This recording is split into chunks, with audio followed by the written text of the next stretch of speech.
Cinema शौकीन से आपका स्वागत करता है। आज हम बात करने वाले हैं एनिमी ऑफ द स्टेट के बारे में। यह कहानी आपको बताएगी कि जब कोई जासूस आपके पीछे लग जाता है तब आपकी जिंदगी कैसे बदलती है। कहानी की शुरुआत होती है और हमारे सामने एक पार्क का दृश्य आता है। यहीं पर हम एक बूढ़े आदमी को देखते हैं जिसका नाम है फिल। फिल एक कांग्रेसमैन है। थोड़ी देर के बाद यहाँ पर नेशनल सिक्योरिटी एजेंसी का एक एजेंट आता है जिसका नाम है ब्रायन। जब इन दोनों की बातें शुरू होती है तब हमें समझ में आता है कि जल्दी ही पार्लियामेंट में एक बिल को पास किया जाएगा जिसके तहत सारे लोगों के घरों के अंदर कैमरे लगा दिए जाएंगे, चाहे उनकी दुकान हो या फिर उनका बेडरूम, और इसके बारे में उन्हें भनक तक नहीं लगेगी। तब एनएसए वाले हर वक्त उन पे नजर रख पाएंगे जिससे सारे लोगों की प्राइवेसी तहस नहस हो जाएगी। ये लोग सिर्फ कैमरा नहीं बल्कि वहाँ पर माइक्स भी लगाएंगे ताकि उनकी बातों को भी सुन सके। उसके साथ साथ सबके फोन में चिप होगा कि उनकी बिना मर्जी के वो उन्हें ट्रेस भी कर सके। इन सारी बातों को सुनने के बाद फिल ब्रायन से कहता है कि मैंने तुम्हें पहले भी मना किया था कि अगर एक बार ये चीज हो गई तो सारे लोगों की सिक्योरिटी तहस नहस हो सकती है।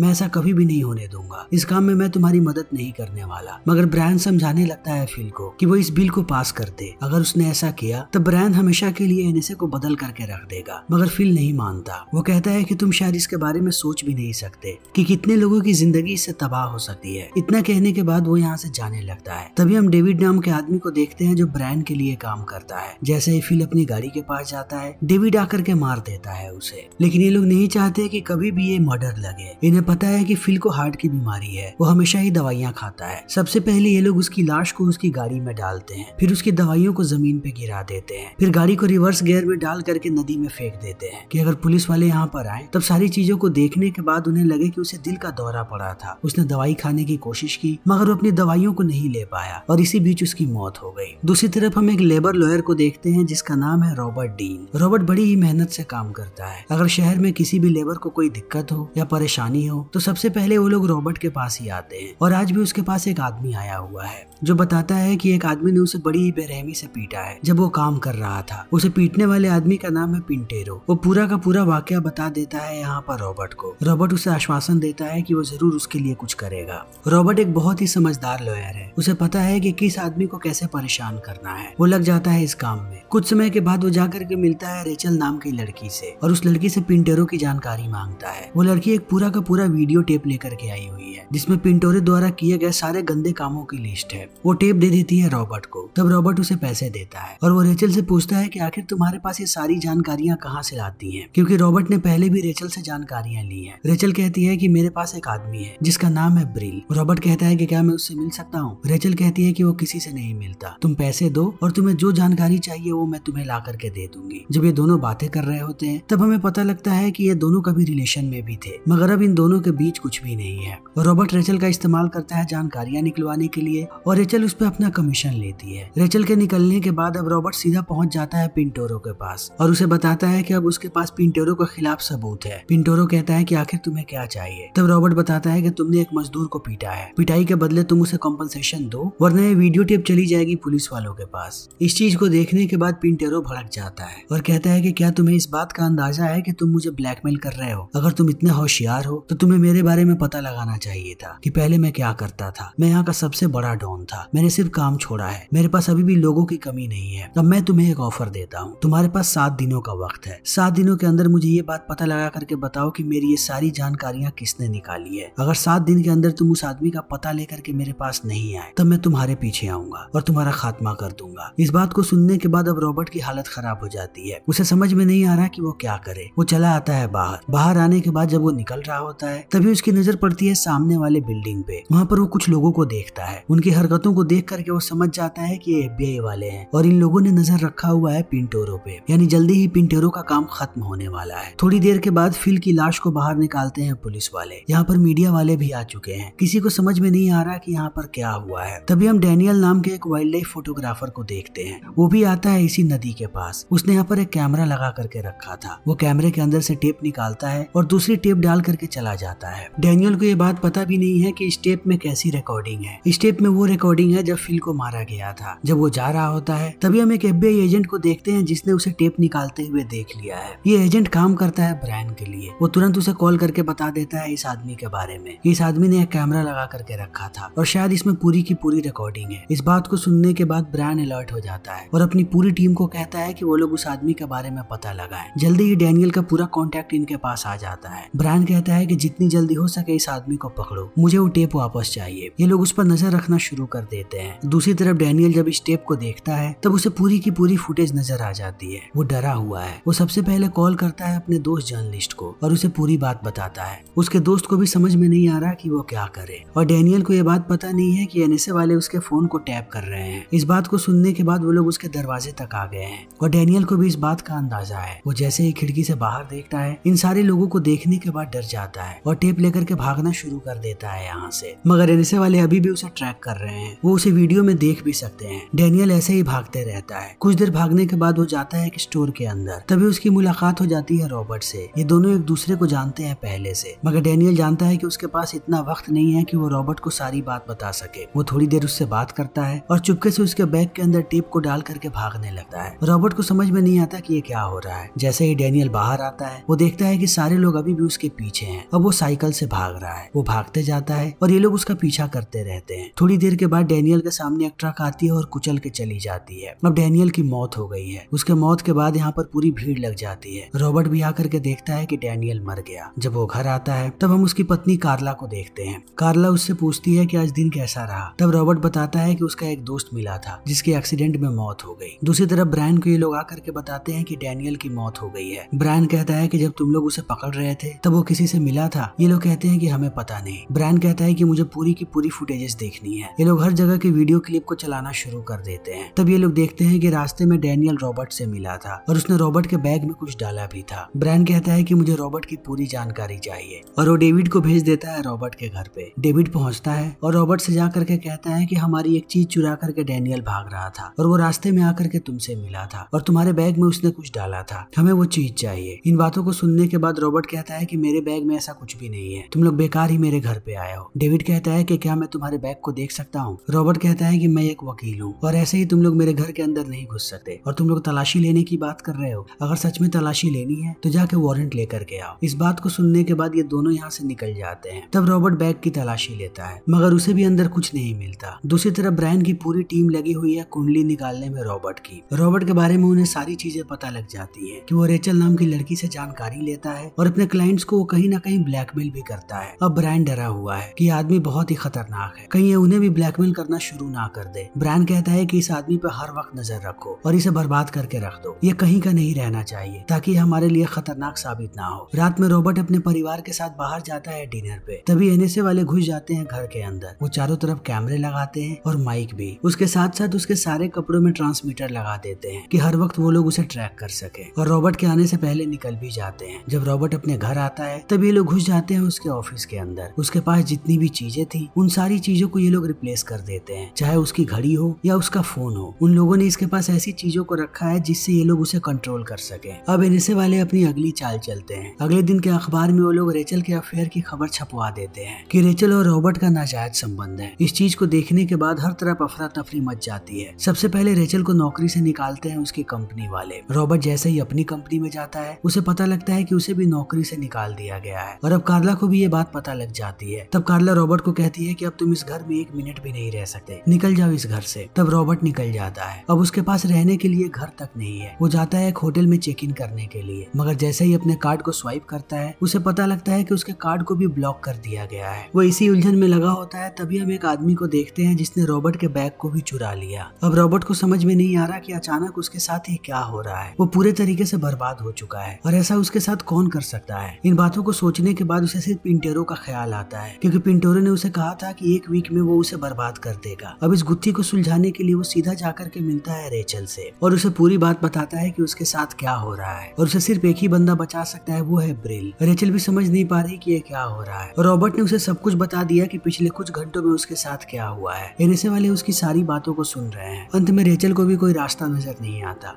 तब वो रॉबर्ट को कहती है कि आज तुमसे ब्रिल मिलेगा, तुम इस लोकेशन पे चले जाओ। रॉबर्ट जाने लगता है और NSA वाले उसे ट्रैक कर रहे होते करते हैं। रॉबर्ट जाकर के बैठ जाता है एक फेरी में, मगर बहुत देर तक ब्रिल उसके पास नहीं आता। अंत में वो जैसे ही वॉशरूम के अंदर जाता है उसे ब्रिल दिख जाता है। ब्रिल कहता है कि मेरे साथ बाहर चलो। बाहर आकर के बैठ जाते हैं ये लोग एक गाड़ी में। जब आधे रास्ते में आते हैं तब ब्रिल कहता है रॉबर्ट से कि आखिर डैनियल ने तुम्हें क्या दिया था, वो चीज कहाँ पे है। रॉबर्ट कहता है कि मुझे उसने कुछ भी नहीं दिया, पता नहीं सब लोग मुझसे यही सवाल क्यों पूछ रहे हैं। इन बातों को सुनने के बाद ब्रिल भड़क जाता है और उस पर बंदूक तान करके कहता है कि तुम्हारे पास आखिरी मौका है। रॉबर्ट समझ जाता है कि मामला खराब हो रहा है। वो यहाँ से भागने लगता है, तभी इस गाड़ी का एक्सीडेंट हो जाता है और रॉबर्ट को मौका मिल जाता है यहाँ से भागने का। वो भागते हुए घुस जाता है एक होटल के अंदर, मगर वो ऊपर जाता उससे पहले एक दूसरा आदमी आकर के बंदूक तान देता है उस पे और कहता है कि मैं जैसा कहता हूँ वैसा करो, मेरे साथ ऊपर चलो। रॉबर्ट चला आता है ऊपर। छत पे आने के बाद वो कहता है कि आखिर तुम कौन हो और क्या चाहते हो। तभी आदमी कहता है कि मेरा नाम ब्रिल है। इतना कहते ही वो एक एक करके सारे के सारे ट्रांसमीटर्स उसकी बॉडी से निकालने लगता है। उसने 3 ट्रांसमीटर्स को निकाला है। एनएसए वालों को ये बात पता लग जाती है कि रॉबर्ट की कोई मदद कर रहा है जो एक एक करके ट्रांसमीटर्स को बाहर निकाल रहा है। रॉबर्ट कहता है कि पिंटेरो मेरे पीछे लगा हुआ है, वो मुझे मार देगा अगर मैंने तुम्हारे बारे में उसे नहीं बताया तो। ब्रिल कहता है कि तुम शायद पागल हो गए हो, तुम्हारी बॉडी से ट्रांसमीटर्स निकले हैं और ऐसी हरकत कोई भी गैंगस्टर नहीं करता।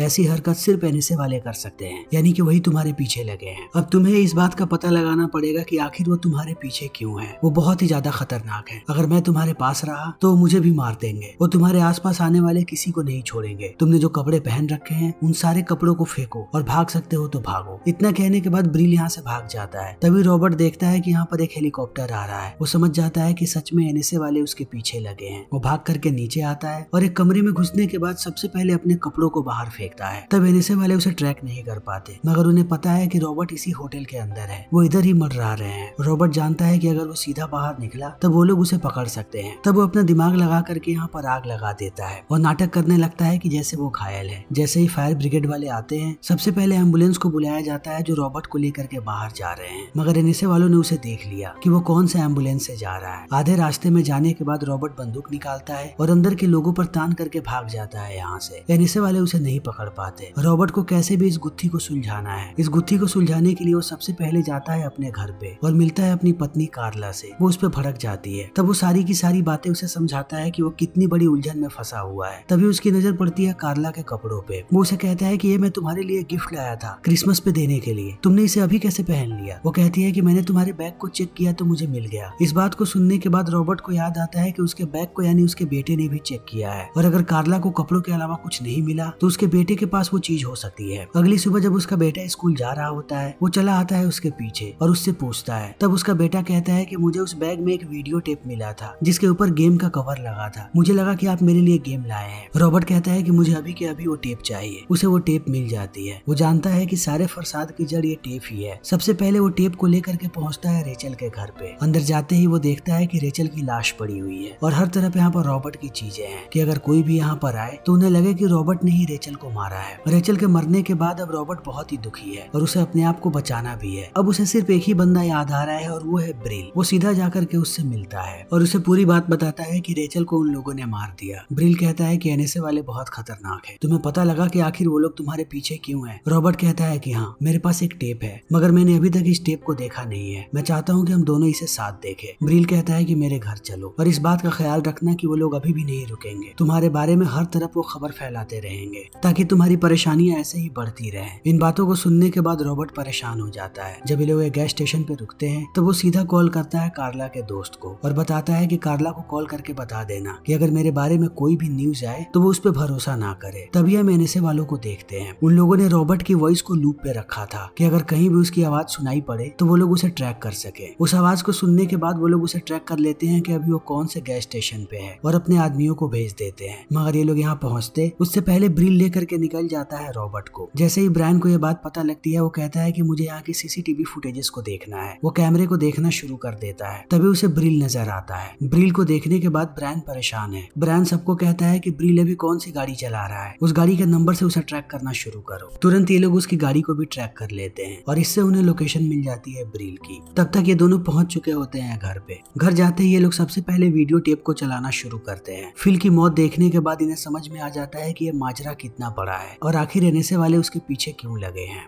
इसी बीच ब्रिल देखता है कि बाहर आ चुके हैं एनएसए वाले, तब वो लेकर के भाग जाता है रॉबर्ट को। जैसे ही एनएसए वाले अंदर आते हैं उन्हें अंदर कोई भी नजर नहीं आता। इसी बीच उनकी नजर पड़ती है एक बॉम्ब पे जो अगले कुछ ही सेकंड्स में फटने वाला है। तब ये लोग भागना शुरू कर देते हैं। जैसे ये लोग बाहर पहुंचते हैं पूरी की पूरी बिल्डिंग ब्लास्ट हो जाती है। आग की लपटें इतनी बड़ी थी कि उनकी चपेट में आ जाता है रॉबर्ट। उसके कपड़ों में आग लग गई है। वो अपने कपड़े तो फेंकता है मगर कपड़ों के साथ साथ वो वीडियो टेप भी जल जाती है। तभी हम ब्रायन को देखते हैं जिसने ब्रिल की सारी जानकारी निकलवाई है। इन जानकारियों को देखने के बाद उसे पता लगता है कि ब्रिल भी कभी एनएसए का एजेंट था, लेकिन 10 साल पहले अचानक वो गायब हो गया। तब से उसके बारे में किसी को कुछ भी पता नहीं। दूसरी तरफ हम ब्रिल को देखते हैं जो रॉबर्ट से बात कर रहा है और वो रॉबर्ट को कहता है कि अब तुम्हें अंडरग्राउंड होना पड़ेगा, हमेशा के लिए गायब हो जाना पड़ेगा। रॉबर्ट कहता है कि ये इतना आसान नहीं है। मैंने अपनी पूरी जिंदगी लगा दी थी इस मुकाम को पाने के लिए जहाँ पर मैं आज हूँ, और मुझे रेचल की मौत का भी दुख है। अगर आज मैं जिंदा हूँ तो सिर्फ रेचल के पिता की वजह से। मेरी जान बचाने के लिए उन्होंने अपनी जान दे दी। मैंने उनसे वादा किया था कि मैं हमेशा रेचल का ख्याल रखूंगा। जिन लोगों ने भी ये सारी चीजें मेरे साथ की हैं, मैं उन्हें बर्बाद करना चाहता हूँ। मुझे बताओ कि मैं ये काम कैसे कर सकता हूँ। इन बातों को सुनने के बाद ब्रिल हंसता है और कहता है कि ये एक रास्ता है। ये लोग पूरी प्लानिंग करते हैं। ब्रिल सीधा कॉल करता है ब्रायन को और उसे कहता है कि अगर तुम्हें वो टेप चाहिए तो मुझे आकर के इस लोकेशन पे मिलो। ब्रायन की पूरी टीम पहुंच जाती है। रॉबर्ट छुपा होता है, फिर भी ये लोग रॉबर्ट को पकड़ लेते हैं और ब्रिल को भी। फिर ला करके इन्हें टॉर्चर करना शुरू कर देते हैं। रॉबर्ट कहता है कि मुझे पता है कि वो टेप कहाँ पे है, मेरे साथ चलो। वो ब्रायन को सीधा लेकर के जाता है पिंटोरो के अड्डे पे। उसे पता है कि यहाँ पर एफबीआई वाले भी हैं। एफबीआई वाले जैसे ही इतने सारे लोगों को देखते हैं वो भी अलर्ट हो जाते हैं। तभी रॉबर्ट अंदर जाता है। ब्रायन उसके साथ ही है। रॉबर्ट पिंटोरो को ब्रायन की तरफ इशारा करके कहता है कि तुम्हारी जानकारियां इसी आदमी ने इकट्ठा की थी, और पिंटोरो की तरफ इशारा करके ब्रायन को कहता है कि टेप इसी आदमी के पास है, क्योंकि आखिरी बार पिंटोरो की जानकारी वाली टेप लेकर के जब यहाँ पर रॉबर्ट आया था तब पिंटोरो ने अपने टेप को रख लिया था। अब ब्रायन उसे टेप मांगता है और पिंटोरो उस पर भड़का हुआ है। जल्दी यहाँ पर लड़ाई शुरू हो जाती है। दोनों लोग एक दूसरे पर गोलियां चलाने लगते हैं। एक एक करके लोग मरते जा रहे हैं दोनों तरफ के। तुरंत यहाँ पर एफबीआई वाले और पुलिस वाले भी चले आते हैं। जब वो अंदर आते हैं तब उन्हें पता लगता है कि ब्रायन मर चुका है और पिंटोरो भी, मगर रॉबर्ट अभी भी जिंदा है। वो उसे बाहर लेकर के आते हैं और धीरे धीरे एफबीआई वालों को सारा का सारा माजरा समझ में आ जाता है। एफबीआई वाले बाहर आते हैं और एनएसए के एजेंट से पूछताछ करना शुरू कर देते हैं। तब उन्हें पूरी बात पता लगती है कि इन लोगों ने कितने लोगों को मारा है। रेचल और फिल के मौत में भी इनका ही हाथ था, और ये सब कुछ किया जा रहा था कि एक बिल पारित हो जाए ताकि सबके घरों में कैमरे लग जाएं। अब इस बिल को भी रद्द कर दिया जाता है। जैसे जैसे समय बीतता है रॉबर्ट की पुरानी जिंदगी वापस आ गई है, मगर उसे पता है कि वो लोग अभी भी चीजों को देख सकते हैं। जब वो अपने परिवार के साथ बैठ करके टीवी देख रहा होता है तब वो हाथ हिला करके बाय कहता है। तब हमें पता लगता है कि सच में उसे देखा जा रहा है। फिर इसी के साथ ये फिल्म यहीं पर खत्म हो जाती है। तो दोस्तों